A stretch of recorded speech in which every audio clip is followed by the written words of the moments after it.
Hi good guys, it's me Eloisa Aguinaldo and welcome back to my YouTube channel. So panibagong renovation ulit ang papasilip ko sa inyo. Nandito tayo ngayon sa Shore 2 and ang kanyang unit area is 28 square meters. So ipapasilip ko sa inyo guys kung ano yung ginawa naming enhancement dito, kung paano namin in-arrange yung kanyang mga furnitures, yung dining table, and of course ang kanyang bed and kanyang cabinet. So, yan. So, as you can see sa background ko sa us guys, naumpisahan na natin dito sa living area. So, as you can see, yan, pakita mo Joanne, yung enhancement na ginawa natin. So, guys, medyo mas maluwag tong unit na to compare mo dun sa mga naging previous na videos ko, no? So, again, this is 28 square meters. So, unahin natin dito sa, sa pinaka-dining area. So, ang request ni client, guys, okay? Ang request ni client, gusto niya naka-separate yung kanyang dining table. Yung talagang meron siyang uupuan. So, yan, naggawa ako ng I came up with this kind ng an arrangement ng kanyang dining table na 4-seaters. So, round table lang siya, okay, na hindi naman kakainin yung space natin. So, as you can see, maluwag pa yung space natin, guys. Okay? So, ito yung nag-match doon sa loob ng unit niya. So, this is round table na 100 by 100 cm yung size ng kanyang dining table.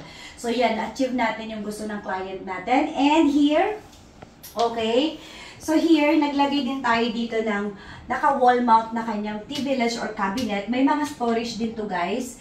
So yan. And then of course, yung kanyang 55 inches na TV, na ilagay din natin yan. At swak na swak, no, dito sa area na meron tayo sa kanyang living room.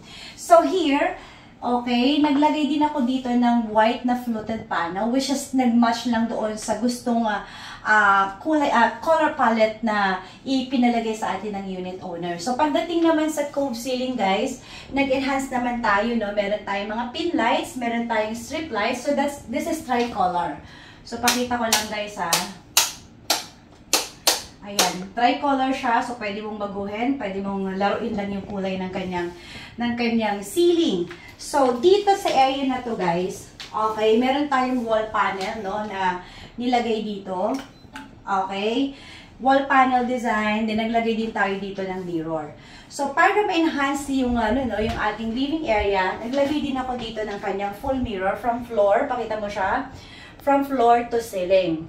So, yan. So, nakaka-elegante lang tignan, no, dito sa area na to. Kahit maliit yung space, guys, no, pero napalawak natin siya. Kumbaga, parang hindi siya masikip, hindi naging masikip yung kanyang arrangement dito sa living area. Actually, sinukat-sukat ko talaga siya kung paano ko pagkakasyahin yung kanyang dining table kasi ito talaga yung request ng client. So, yan, guys, no. Kung mapapansin nyo, guys, yung ating design dito, very simple, very elegant, very chic yung dating ng kanyang unit. So, dito sa kabilang side, okay, itong pinaka-sofa bed natin, ayan, pagka binuklat to, nasa 54 by 75 yung laki niya. So, yan siya. And then, naglagay lang din tayo dito ng mga frame, okay? Very soft lang yung dating ng kanyang unit, hindi yung naman masyadong loud yung frame na nilagay natin dito. Perfect lang doon sa combination na ginawa natin dito sa kanyang unit. So, syempre, hindi mawawala yung ating mga wall panel. So, yan. So, dito ka, para at least makita nila. Okay? So, guys, tingnan nyo naman yung partition niya. Super nice. Super cute talaga siya. So, ngayon, para at least ma-achieve natin yung parang maaliwalas na look, ginamitan natin siya ng white frame.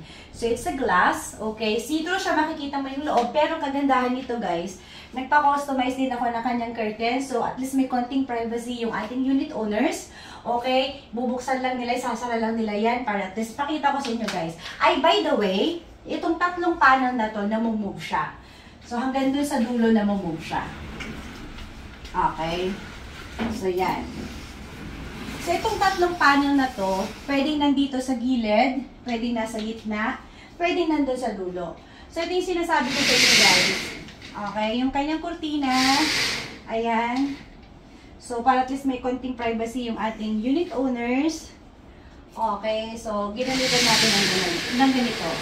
Alright. So, by the way, yung purpose ng client natin, this is not for Airbnb or staycation. It's for personal use. So, yan yung ating mga senior, no, na, I think di pa sila senior, mga bata pa eh. Pa-senior pa lang, sorry ma'am.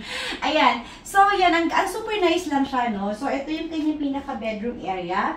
Okay. So, as you can see, nagpa-customize din tayo ng kanyang wardrobe cabinet. Ayan. May mga shelf siya. Okay. Tapos, meron din siyang hangiran ng kanyang mga damit. And then, of course, dito sa area na to, meron tayong vanity desk and yung kanyang mirror. Tapos, meron din siyang naka-wall mount na cabinet sa taas mismo ng ating mirror. So, here, okay, so this is queen size bed, naka-customize din siya. Ang sobrang linis lang ng texture ng kanyang bed. Sobrang nakakasosyal. So, yun siya. And then, yung ating pinaka-wall, no, dito sa ating bedroom area, plain lang siya and then naka-panel lang siya ng puti para at least mas elegante pa rin tingnan, mas elegante pa rin yung dating ng kanyang bedroom area. Napaka-cozy ng loob ng unit niya. Yung ambience niya, sobrang gaan. Yan yung kagandahan dito sa unit na to. Imagine guys, this is only 28 square meters. So, yun. So, dito naman, syempre, hindi mawawala yung aking, ang aking kurtina na maganda, RSP. So, ito lang isa ito sa mga nakakapag-elegant, no, ng look ng buong unit. So, yan siya. Kita nyo naman, naglagay din tayo ng carpet dito, puti rin siya. Yan. Okay, dito naman tayo sa part ng kitchen area. Okay. So, here, okay, pinalitan natin yung kanyang countertop. So, naglagay tayo dito ng quartz na countertop niya with the combination of gold and gray na veins. So, sobrang linis lang tignan. So, sobrang elegante pa rin yung dating niya. And then, additional na backsplash na puti. And of course, T5 light sa ilalim ng kanyang cabinet. So, ito mga cabinets na nakikita nyo guys, relaminate na lang na po. Na-relaminate na natin siya kasi hindi ito yung actual na deliverables ni SMDC. So, mas puti pa rin siya. Puti. Na-maintain natin yung maaliwalas na look ng kanyang unit. And of course, naglagay din tayo dito ng induction. Ceramic induction yan, no? So, yan, para at least mas maganda pa rin siyang gamitin.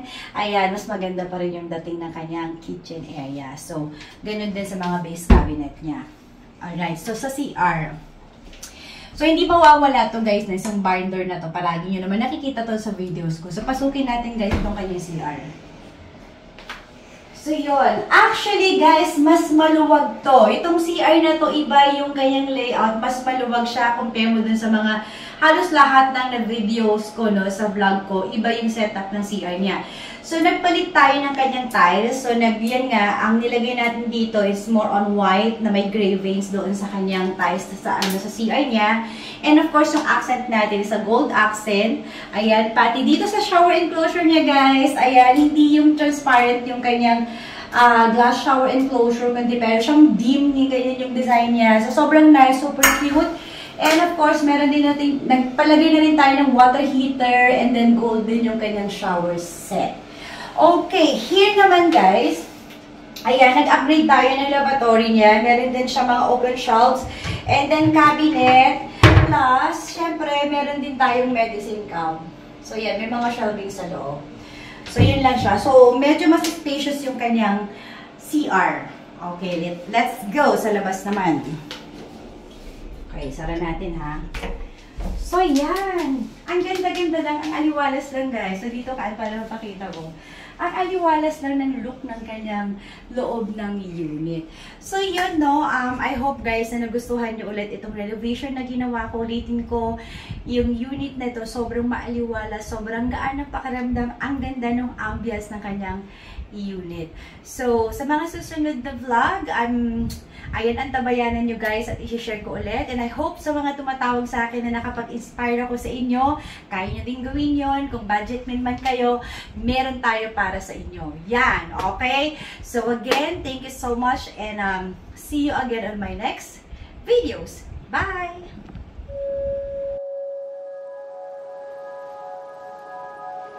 Thank you.